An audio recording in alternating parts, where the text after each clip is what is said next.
ആലുവയിൽ വെള്ളാപ്പള്ളി നടേശൻ നടത്തിയ വിവാദ പ്രസംഗത്തിന്റെ CD ഹൈക്കോടതിയിൽ ഹാജരാക്കിയ സർക്കാർ പ്രസംഗം വർഗീയ വിദ്വേഷമുണ്ടാക്കുന്നതാണെന്ന് വാദിച്ചു. എന്നാൽ പ്രസംഗത്തിൽ സർക്കാരിന്റെ വിവേചനം ചൂണ്ടിക്കാട്ടുകയാണ് വെള്ളാപ്പള്ളി ചെയ്തതെന്നും പ്രഥമദൃഷ്ട്യാ കുറ്റം ചെയ്തതായി ബോധ്യപ്പെട്ടിട്ടില്ലെന്നും കോടതി ചൂണ്ടിക്കാട്ടി. ഇക്കാര്യത്തിലേക്ക് വിശദമായി കടക്കുന്നില്ലെന്നും കോടതി പറഞ്ഞു. ജനുവരി 10 മുൻപ് അന്വേഷണ ഉദ്യോഗസ്ഥന് മുൻപാകെ കീഴടങ്ങി കീഴ്ക്കോടതിയിൽ നിന്ന് വെള്ളാപ്പള്ളിക്ക് ജാമ്യമെടുക്കാമെന്നും മുൻകൂർ ജാമ്യം അനുവദിച്ചുകൊണ്ട് ഹൈക്കോടതി ഉത്തരവിട്ടു. തനിക്കെതിരെയുള്ള കേസ് കെട്ടിച്ചമച്ചതാണ് കോടതിക്ക് ബോധ്യമായതുകൊണ്ടാണ് കേസിൽ മുൻകൂർ ജാമ്യം ലഭിച്ചതെന്ന് വെള്ളാപ്പള്ളി നടേശൻ പ്രതികരിച്ചു. എല്ലാം കള്ളത്തരമാണെന്നും വ്യക്തിവിദ്വേഷമാണെന്നും രാഷ്ട്രീയ വിദ്വേഷമാണെന്നും അവർക്ക് മനസ്സിലായതുകൊണ്ട് കോടതി അംഗീകരിച്ചു.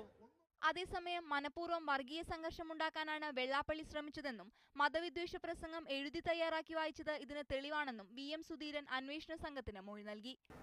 എഴുതി തയ്യാറാക്കി കൊണ്ടുവന്ന കുറിപ്പിലേക്ക് നോക്കിയാണ് ഈ അഭിപ്രായം പറയുന്നത്.